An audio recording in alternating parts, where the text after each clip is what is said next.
The Damned Thing by Ambrose Bierce. Foreword by Hugh Morgan.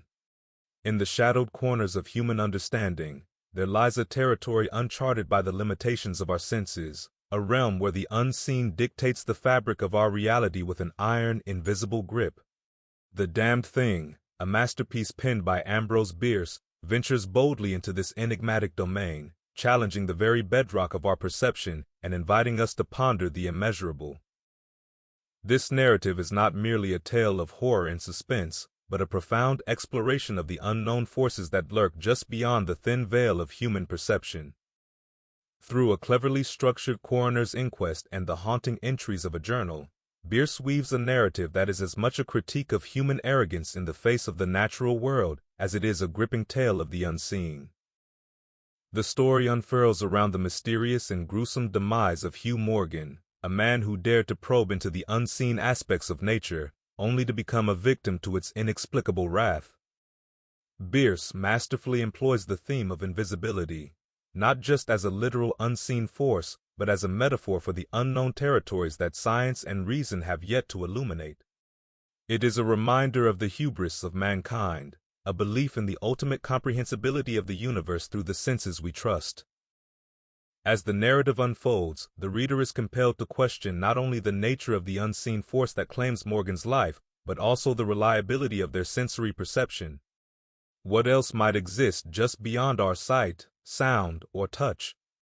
Bierce challenges us to consider the limitations of our understanding and the potential for myriad realities beyond our own. The tale is a testament to the fear of the unknown, a primal, pervasive dread that has haunted humanity through the ages. Yet, it is this very fear that drives our quest for knowledge, pushing us to explore the boundaries of our world and beyond. The Damned Thing stands as a monument to the unfathomable, a beacon illuminating the shadows of ignorance and inviting us to confront the darkness with a mixture of fear, awe, and an insatiable curiosity. In reading this tale, we are reminded of the vast expanse of the unknown that stretches out before us, an infinite spectrum of possibilities that exists just beyond the edge of our understanding. Bierce's story, though a product of its time, resonates with timeless questions about the nature of reality, the limits of human perception, and the indomitable spirit of inquiry that defines us. So let us embark on this journey with Bierce through the pages of The Damned Thing, to confront the unseen, to question the unquestioned, and to marvel at the mystery of the immeasurable. For in the embrace of the unknown lies the true essence of wonder, fear, and the perpetual quest for understanding that drives the human spirit ever onward. Hugh Morgan. One does not always eat what is on the table. By the light of a tallow candle which had been placed on one end of a rough table, a man was reading something written in a book. It was an old account book, greatly worn, and the writing was not, apparently, very legible, for the man sometimes held the page close to the flame of the candle to get a stronger light on it. The shadow of the book would then throw into obscurity a half of the room, darkening a number of faces and figures, for besides the reader, 8 other men were present. 7 of them sat against the rough log walls, silent, motionless, and the room being small, not very far from the table. By extending an arm, any one of them could have touched the 8th man, who lay on the table, face upward, partly covered by a sheet, his arms at his sides. He was dead. The man with the book was not reading aloud, and no one spoke. All seemed to be waiting for something to occur. The dead man only was without expectation. From the blank darkness outside came in, through the aperture that served for a window, all the ever unfamiliar noises of night in the wilderness, the long nameless note of a distant coyote, the stilly pulsing thrill of tireless insects in trees, strange cries of night birds, so different from those of the birds of day, the drone of great blundering beetles, and all that mysterious chorus of small sounds that seem always to have been but half heard when they have suddenly ceased, as if conscious of an indiscretion. But nothing of all this was noted in that company. Its members were not overmuch addicted to idle interest in matters of no practical importance. That was obvious in every line of their rugged faces, obvious even in the dim light of the single candle. They were evidently men of the vicinity, farmers and woodsmen. The person reading was a trifle different. One would have said of him that he was of the world, worldly, albeit there was that in his attire which attested a certain fellowship with the organisms of his environment. His coat would hardly have passed muster in San Francisco, his footgear was not of urban origin, and the hat that lay by him on the floor, he was the only one uncovered, was such that if one had considered it as an article of mere personal adornment, he would have missed its meaning. In countenance the man was rather prepossessing, with just a hint of sternness, though that he may have assumed or cultivated as appropriate to one in authority, for he was a coroner. It was by virtue of his office that he had possession of the book in which he was reading. It had been found among the dead man's effects, in his cabin, where the inquest was now taking place. When the coroner had finished reading, he put the book into his breast pocket. At that moment the door was pushed open and a young man entered. He, clearly, was not of mountain birth and breeding. He was clad as those who dwell in cities. His clothing was dusty, however, as from travel. He had, in fact, been riding hard to attend the inquest. The coroner nodded. No one else greeted him. "We have waited for you," said the coroner. "It is necessary to have done with this business tonight." The young man smiled. "I am sorry to have kept you," he said. "I went away, not to evade your summons, but to post to my newspaper an account of what I suppose I am called back to relate." The coroner smiled. "The account that you posted to your newspaper," he said, "differs probably from that which you will give here under oath." "That," replied the other, rather hotly and with a visible flush, "is as you please. I used manifold paper and have a copy of what I sent. It was not written as news, for it is incredible, but as fiction. It may go as a part of my testimony under oath." "But you say it is incredible." "That is nothing to you, sir, if I also swear that it is true." The coroner was silent for a time, his eyes upon the floor. The men about the sides of the cabin talked in whispers, but seldom withdrew their gaze from the face of the corpse. Presently the coroner lifted his eyes and said, "We will resume the inquest." The men removed their hats. The witness was sworn. "What is your name?" the coroner asked. "William Harker." "Age?" 27. "You knew the deceased, Hugh Morgan?" "Yes." "You were with him when he died?" "Near him." "How did that happen? Your presence, I mean." "I was visiting him at this place to shoot and fish." A part of my purpose, however, was to study him and his odd, solitary way of life. He seemed a good model for a character in fiction. I sometimes write stories. I sometimes read them. "Thank you." "Stories in general, not yours." Some of the jurors laughed. Against a somber background, humor shows high lights. Soldiers in the intervals of battle laugh easily, and a jest in the death chamber conquers by surprise. "Relate the circumstances of this man's death," said the coroner. "You may use any notes or memoranda that you please." The witness understood. Pulling a manuscript from his breast pocket, he held it near the candle, and turning the leaves until he found the passage that he wanted, began to read. 2. What may happen in a field of wild oats? The sun had hardly risen when we left the house. We were looking for quail, each with a shotgun, but we had only one dog. Morgan said that our best ground was beyond a certain ridge that he pointed out, and we crossed it by a trail through the chaparral. On the other side was comparatively level ground, thickly covered with wild oats. As we emerged from the chaparral, Morgan was but a few yards in advance. Suddenly we heard, at a little distance to our right and partly in front, a noise as of some animal thrashing about in the bushes, which we could see were violently agitated. "We've started a deer," I said. "I wish we had brought a rifle." Morgan, who had stopped and was intently watching the agitated chaparral, said nothing, but had cocked both barrels of his gun and was holding it in readiness to aim. I thought him a trifle excited, which surprised me, for he had a reputation for exceptional coolness, even in moments of sudden and imminent peril. "Oh, come," I said. "You are not going to fill up a deer with quail shot, are you?" Still he did not reply, but catching a sight of his face as he turned it slightly toward me, I was struck by the intensity of his look. Then I understood that we had serious business in hand, and my first conjecture was that we had jumped a grizzly. I advanced to Morgan's side, cocking my piece as I moved. The bushes were now quiet and the sounds had ceased, but Morgan was as attentive to the place as before. "What is it? What the devil is it?" I asked. "That damned thing," he replied, without turning his head. His voice was husky and unnatural. He trembled visibly. I was about to speak further when I observed the wild oats near the place of the disturbance moving in the most inexplicable way. I can hardly describe it. It seemed as if stirred by a streak of wind, which not only bent it, but pressed it down, crushed it so that it did not rise, and this movement was slowly prolonging itself directly toward us.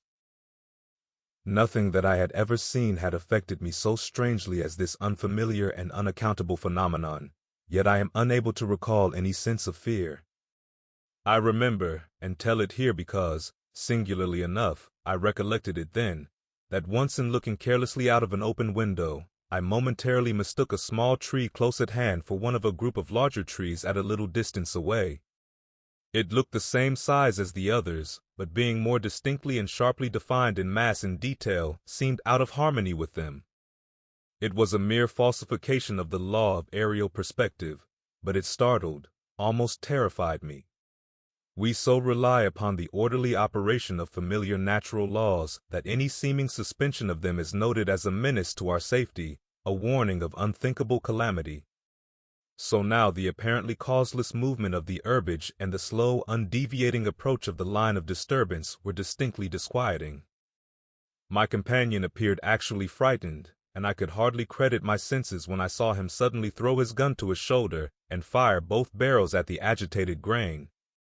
Before the smoke of the discharge had cleared away, I heard a loud savage cry, a scream like that of a wild animal, and flinging his gun upon the ground, Morgan sprang away and ran swiftly from the spot. At the same instant I was thrown violently to the ground by the impact of something unseen in the smoke, some soft, heavy substance that seemed thrown against me with great force. Before I could get upon my feet and recover my gun, which seemed to have been struck from my hands, I heard Morgan crying out as if in mortal agony, and mingling with his cries were such hoarse, savage sounds as one hears from fighting dogs. Inexpressibly terrified, I struggled to my feet and looked in the direction of Morgan's retreat, and may heaven in mercy spare me from another sight like that. At a distance of less than 30 yards was my friend, down upon one knee, his head thrown back at a frightful angle, hatless, his long hair in disorder and his whole body in violent movement from side to side, backward and forward. His right arm was lifted and seemed to lack the hand, at least, I could see none. The other arm was invisible. At times, as my memory now reports this extraordinary scene, I could discern but a part of his body. It was as if he had been partly blotted out. I cannot otherwise express it. Then a shifting of his position would bring it all into view again. All this must have occurred within a few seconds, yet in that time Morgan assumed all the postures of a determined wrestler vanquished by superior weight and strength.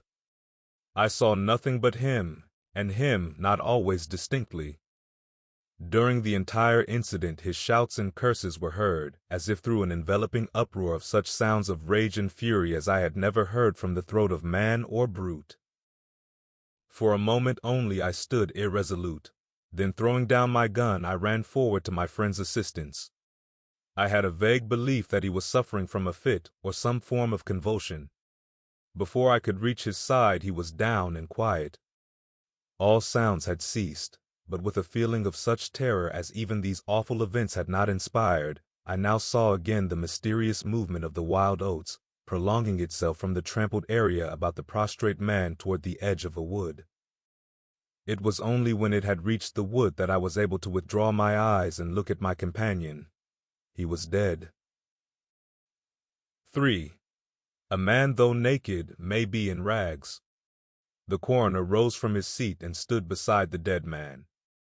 Lifting an edge of the sheet, he pulled it away, exposing the entire body, altogether naked and showing in the candlelight a clay-like yellow.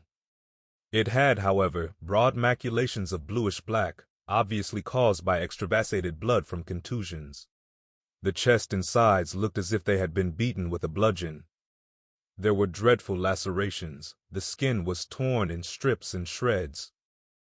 The coroner moved round to the end of the table and undid a silk handkerchief which had been passed under the chin and knotted on the top of the head.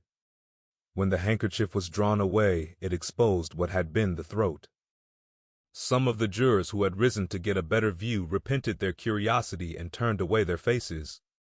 Witness Harker went to the open window and leaned out across the sill, faint and sick. Dropping the handkerchief upon the dead man's neck, the coroner stepped to an angle of the room and from a pile of clothing produced one garment after another, each of which he held up a moment for inspection. All were torn and stiff with blood. The jurors did not make a closer inspection. They seemed rather uninterested. They had, in truth, seen all this before, the only thing that was new to them being Harker's testimony. "Gentlemen," the coroner said, "we have no more evidence, I think. Your duty has been already explained to you. If there is nothing you wish to ask, you may go outside and consider your verdict." The foreman rose, a tall, bearded man of 60, coarsely clad. "I should like to ask one question, Mr. Coroner," he said. "What asylum did this your last witness escape from?" "Mr. Harker," said the coroner, gravely and tranquilly, "from what asylum did you last escape?" Harker flushed crimson again, but said nothing, and the 7 jurors rose and solemnly filed out of the cabin. "If you have done insulting me, sir," said Harker, as soon as he and the officer were left alone with the dead man, "I suppose I am at liberty to go?" "Yes." Harker started to leave, but paused, with his hand on the door latch. The habit of his profession was strong in him, stronger than his sense of personal dignity. He turned about and said, "The book that you have there, I recognize it as Morgan's diary. You seemed greatly interested in it. You read in it while I was testifying. May I see it? The public would like." "The book will cut no figure in this matter," replied the official, slipping it into his coat pocket. "All the entries in it were made before the writer's death." As Harker passed out of the house, the jury re-entered and stood about the table, on which the now covered corpse showed under the sheet with sharp definition. The foreman seated himself near the candle, produced from his breast pocket a pencil and scrap of paper, and wrote rather laboriously the following verdict, which with various degrees of effort all signed. "We, the jury, do find that the remains come to their death at the hands of a mountain lion, but some of us thinks, all the same, they had fits." 4. An explanation from the tomb. In the diary of the late Hugh Morgan are certain interesting entries having, possibly, a scientific value as suggestions. At the inquest upon his body, the book was not put in evidence. Possibly the coroner thought it not worthwhile to confuse the jury. The date of the first of the entries mentioned cannot be ascertained. The upper part of the leaf is torn away. The part of the entry remaining follows. Would run in a half circle, keeping his head turned always toward the center, and again he would stand still, barking furiously. At last he ran away into the brush as fast as he could go. I thought at first that he had gone mad, but on returning to the house found no other alteration in his manner than what was obviously due to fear of punishment. Can a dog see with his nose? Do odors impress some cerebral center with images of the thing that emitted them? September 2nd. Looking at the stars last night as they rose above the crest of the ridge east of the house, I observed them successively disappear, from left to right. Each was eclipsed but an instant, and only a few at the same time, but along the entire length of the ridge, all that were within a degree or two of the crest were blotted out. It was as if something had passed along between me and them, but I could not see it, and the stars were not thick enough to define its outline. I don't like this. Several weeks' entries are missing, 3 leaves being torn from the book. September 27th. It has been about here again. I find evidences of its presence every day. I watched again all last night in the same cover, gun in hand, double charged with buckshot. In the morning, the fresh footprints were there, as before. Yet I would have sworn that I did not sleep. Indeed, I hardly sleep at all. It is terrible, insupportable. If these amazing experiences are real, I shall go mad. If they are fanciful, I am mad already. October 3rd. I shall not go. It shall not drive me away. No, this is my house, my land. God hates a coward. October 5th. I can stand it no longer. I have invited Harker to pass a few weeks with me. He has a level head. I can judge from his manner if he thinks me mad. October 7th. I have the solution of the mystery. It came to me last night, suddenly, as by revelation. How simple, how terribly simple. There are sounds that we cannot hear. At either end of the scale are notes that stir no chord of that imperfect instrument, the human ear. They are too high or too grave.